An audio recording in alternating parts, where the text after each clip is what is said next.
Cam Cruz, who is now are you the head of the committee? So there's 7 people, well, 6 at the moment, that are on the litigation oversight committee for Celsius. Okay.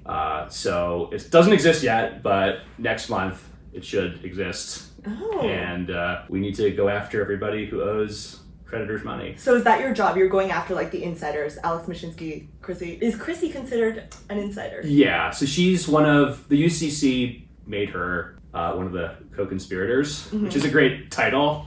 And she made millions of dollars on I'm glad that token. she's being considered a co-conspirator. Yeah. Good. She conspired against innocent Celsius customers. She did. And I was worried she was going to get off the hook since she wasn't technically... Was she technically ever employed at Celsius? so she wasn't employed directly to my knowledge, but she was, like, she ran this company that she co-founded with Alex called USA Strong, right? So, and they paid like 6 figures per year for this swag that she kind of, I guess, licensed. I don't know what role she made in producing it, but I mean, supposedly it's supposed to be like American made, but then I remember seeing the tags of the like, Honduras. made in Honduras. Yeah. Yeah. So, I mean, technically Honduras is part of the Americas. So did she lie? Like, you know what? Maybe she's like just really technical. Yeah. Okay. No, I hate Krissy Mashinsky in case anyone is unaware of this fact. Yeah. I'm assuming you as well. I love Krissy. She's great. So there's some Krissy fans that are very upset that she keeps going to Knicks games, and then, like, if somebody were to use NBA League Pass to find out where Krissy is sitting, they get very upset and call that, like, you know, you're not respecting her privacy. Oh my god. She's basically paying many hundreds of dollars. Yeah, how much are those tickets? They'd have to be several hundreds of dollars. Like, she's getting, like, she got floor level seats. They weren't, like, right by the court side, but they were, like, a few rows back. Mm-hmm. So this was, like, last year when Tecmo found a still of Krissy. Like, got an extreme close-up, and she's celebrating. Like this. Yes, exactly. So then it became, like, this whole meme of, like, just finding her, and, like, you could see her, like, getting up and, like, going back to her seats. So she's got this orange Knicks jacket. Not trying to hide at all. Not embarrassed to be out in public. Yeah. Spending our money. So she wears it to every game. It was her good luck charm. And then she went just a few weeks ago and posted a photo on Twitter of her and her son. And I'm suspicious of who was taking that photo. It could be a reveal about who. I know. Was Alex technically currently house arrest bound to his Manhattan penthouse or whatever the fuck? So that's what I thought, but it seems like he's not. He's not? He can be free to move, and I have about 90% certain that he was the one who took that photo. So he was at the Knicks game. Wait, I remember. Yeah. His face was like in the corner of the photo. Yeah, exactly. So he's not house arrest bound. He's not. So he can he's paid bail, and he would have to keep in contact with. That is infuriating. Yep. So he's free to roam about New York. I mean, Sam was house arrest bound. I feel like Alex Mashinsky is as much a flight risk as Sam Bankman-Fried was. I feel like they should both, if it should be fair. I assume he had to turn in his, like, travel documents. Yeah. I mean, so did Sam when he was still house arrest bound. So I'm kind of confused as to why Alex Mashinsky isn't. But yeah, it's one of life's unfair facts. Unfortunate mysteries.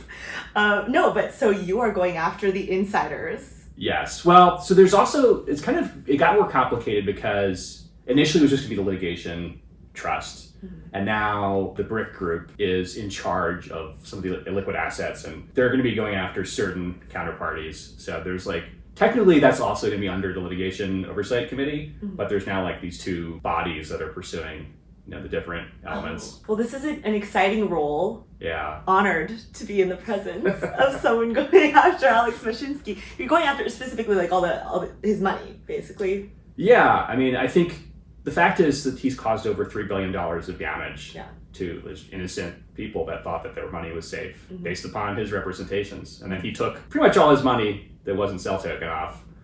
There was one entity, I think he has AM Ventures, is like it's registered at his apartment, and it has about $750,000 of, like, non-cell token. That's, like, all he has left. This is somebody who said he had, like, $200 million, $300 million of his money on the bus with his customers, and then he got off the bus right before his collapsing. So Alex and Krissy both withdrew. Did Krissy leave any real money in Celsius? I forget. She has a little bit. So she's I feel like one of the tricky things is like basically Celsius filed all account information on the docket. Yeah. But it's actually hard to figure out who holds what because like in her case, she's under her maiden name. And like if you have a middle name, it'll throw things off. So like people sometimes there's a lot of like misinformation because you'll have like multiple accounts and then people will be like, oh, this person doesn't have anything, but then they got the wrong account. So yeah, she has the main holding is 2.1 million cell tokens.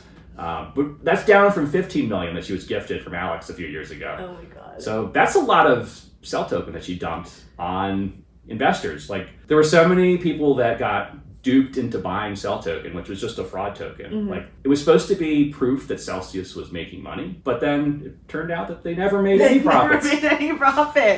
In case you don't remember, Celsius never made any profits. They never made enough revenue to be paying out allegedly 80% of what their revenue was back to investors. Yeah. And the trouble is, like, they represented this lie over such a long period of time. Like, they were losing money in almost like every conceivable way. And like the cell token was proof that they were actually making money.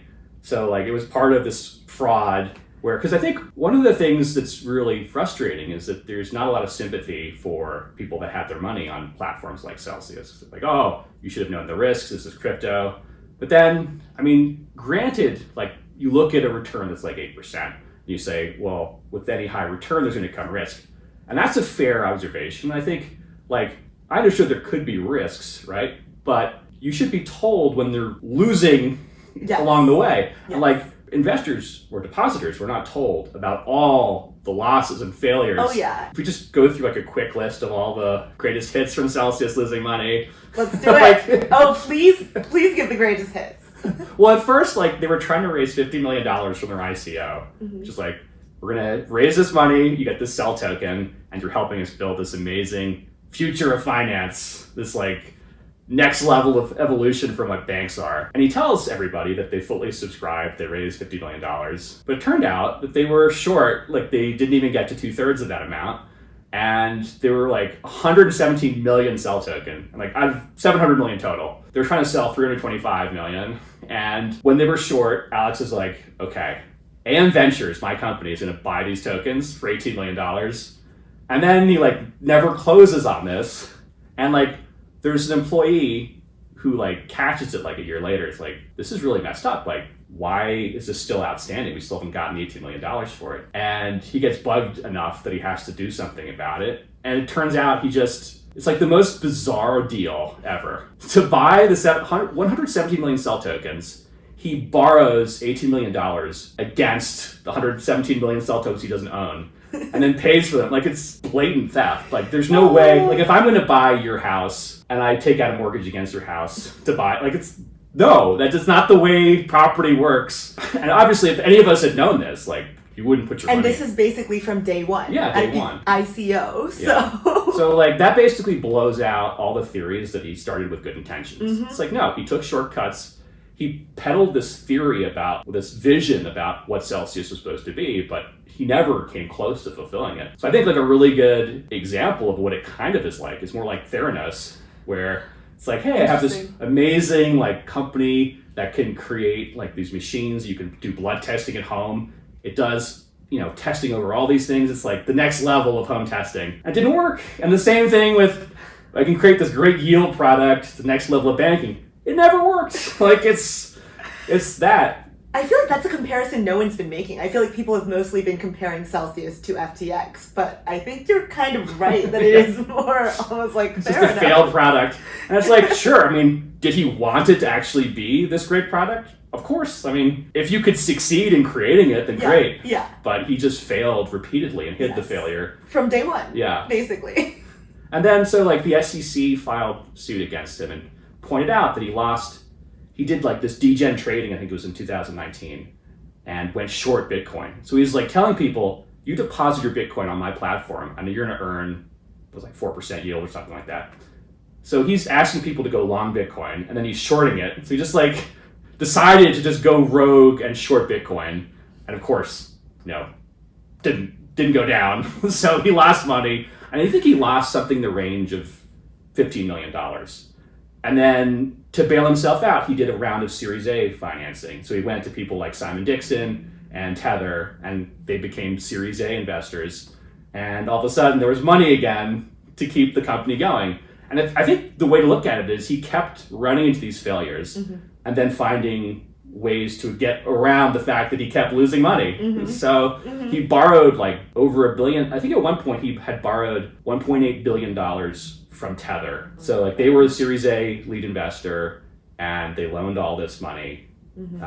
And Alex just continued to lose it in these different ventures.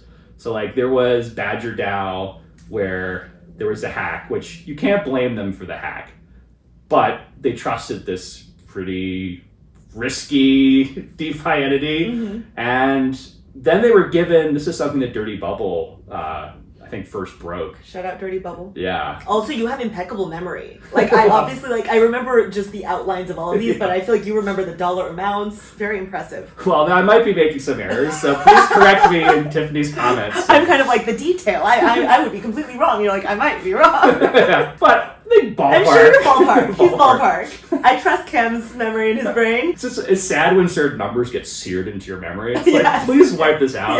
Eternal sunshine of the spotless mind. Eternal sunshine me, please. But yeah, so they were given, the Badger DAO people tried to make it right, so everybody who was affected was given this token called Rem Badger. All you had to do was hold it and you could redeem it for, I forget it was what token or whatever, but you could exchange it for something of value later on. And somebody at Celsius just decided to swap it for regular Badger tokens, which made it so they couldn't get compensated. So they basically just like wiped out many millions of dollars of more value. Oh my God. And then like they gave tons of Bitcoin and Ethereum to Equities First Holdings, this company based in Indianapolis, which is like a pretty obscure company. Like in terms of how they make money, from what I understand, they basically, their business model is they take like equity and like you can borrow against it. So like they're doing the same thing with crypto. So Celsius borrowed tens of hundreds of millions of dollars against this crypto of their customers' deposits. And then the value of the crypto skyrockets. So if they have something that's more valuable and you still have the same amount of money, like your exposure goes up. So Celsius is like, oh, we should get some of this crypto back because it's like way more valuable than the loan we took out. Like the LTV is like shrunk. So they go to Equities First and like, hey, can we get some of the crypto back? And Equities First like just stops answering phone calls. They're just like, sorry, nope. So these guys just like totally ghost Celsius and they're like, oh, we have a problem here. But what do they do? Like basically they eventually repair relations to some degree so they can actually, they pick up the phone. But rather than like tell customers, hey, a big chunk of your crypto is no longer with us, they just restructure it. So the crypto's gone, but now it's like Equities First took out a loan against like an unsecured loan that they owe Celsius. So it's now like, oh, they're now just an institutional borrower. It's like, get the fuck out of here. Like, no, these are thieves. And you haven't told your customers that they stole tons of crypto. So it's like, this is just such a repeating pattern. And then they find out ways around. So like the loan from Tether allowed them to kind of get by. And then I would suspect that they then used the Series B to, cover up that and pay back some of the Tether loan. It's like the whole thing is just a mess. Oh my God. Because like they raised close to $700 million from the Series B investors. And like, where did that money go? They got zeroed out basically. Well, they got $1 million back. So it was like this crazy deal where I think it was like Celsius had bought this obscure, well, they're not that obscure, but this company, like a custodial company in Israel, GK8, right? Yes. And what they paid $100 million for it. And there was, I think there was maybe 125 million, but like 100 million was cash, from what I understand. And the reason that they bought it was like so stupid. Like they came up, they had to write these internal notes, and I think they wrote something to the effect of, we want, like they're going to eventually support Near token. I think, I might be wrong, but I think it was something like Near token. And like Fireblocks doesn't support them yet either. But like, they're going to have a similar timeline. So like the reason made no sense. Oh my God. These guys also don't support Near token. We're going to go with them anyway.